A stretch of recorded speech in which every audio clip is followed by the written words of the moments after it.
ছাত্র জনতার আন্দোলন চলাকালে শেখ হাসিনা একাধিকবার অভিযোগ করেছিলেন তাকে ক্ষমতা থেকে হটাতে চাইছে আমেরিকা। ৫ আগস্টের পরও একই অভিযোগ ওঠে আওয়ামী লীগের পক্ষ থেকে, যদিও এই অভিযোগ বরাবরই অস্বীকার করেছে যুক্তরাষ্ট্র। এর মধ্যে শেখ হাসিনার পতন নিয়ে চাঞ্চল্যকর তথ্য দিয়েছে ভারতীয় গণমাধ্যম দ্য সানডে গার্ডিয়ান। গণমাধ্যমটির দাবি ৫ বছর আগে থেকেই শেখ হাসিনাকে উৎখাতের প্লট তৈরি করে যুক্তরাষ্ট্র।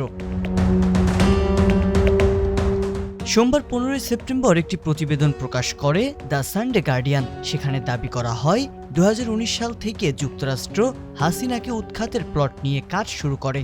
এই কাজ সম্পাদনের দায়িত্ব দেওয়া হয়েছিল মার্কিন যুক্তরাষ্ট্র থেকে সরকারি অর্থায়নে পরিচালিত সংস্থাগুলোর উপর। দ্য সানডে গার্ডিয়ান শোতে দেওয়া অভ্যন্তরীণ নথি অনুসারে ন্যাশনাল এন্ডাওমেন্ট ফর ডেমোক্রেসি এবং United states agency for international ডেভেলপমেন্টের বৃহত্তর উদ্দেশ্য বাস্তবায়ন করেছে IRI।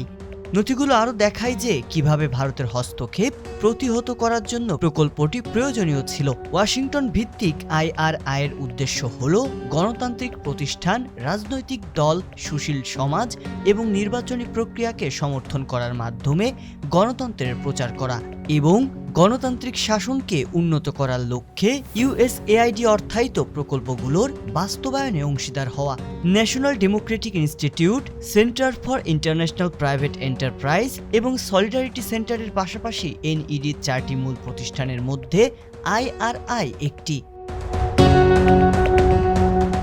২০১৯ সালের মার্চ মাসে USAID এবং NED থেকে অনুদান পাওয়ার পর IRI ঢাকায় শাসন ব্যবস্থার পরিবর্তন আনতে একটি কর্মসূচি বাস্তবায়নের প্রক্রিয়া শুরু করে। উল্লিখিত কর্মসূচির নামকরণ করা হয়েছিল প্রমোটিং অ্যাকাউন্টেবিলিটি, ইনক্লুসিভিটি এবং রেজিলিয়েন্সি সাপোর্ট প্রোগ্রাম এবং এটি ২২ মাস ধরে ২০২১ সালের জানুয়ারি পর্যন্ত চলে। এই প্রকল্পের উদ্দেশ্য ছিল বাংলাদেশের রাজনৈতিক প্রক্রিয়ায় নাগরিকদের অংশগ্রহণ বাড়ানো এবং কর্তৃত্ববাদী বিরোধী কণ্ঠস্বরকে জোরদার করা।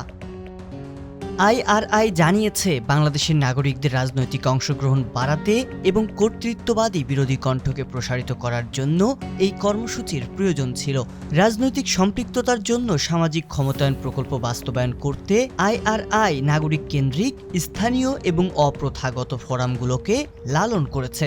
এর জন্য IRI সঙ্গীত শিল্পী, অভিনয় জগতের ব্যক্তিত্ব বা সংস্থাগুলোকে ১১টি অ্যাডভোকেসি অনুদান দেয়। এর মধ্যে ছিল সঙ্গীত, অভিনয়, শিল্প প্রদর্শনী এবং থিয়েটার পারফরম্যান্স।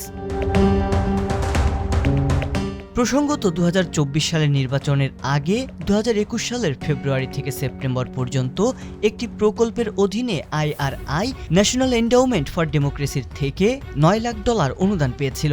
এই প্রকল্পের উদ্দেশ্য ছিল রাজনৈতিক বিতর্ক ও সিদ্ধান্ত গ্রহণের জন্য প্রান্তিক কণ্ঠস্বর, বিশেষ করে যুবক ও নারীদের ক্ষমতায়ন করা।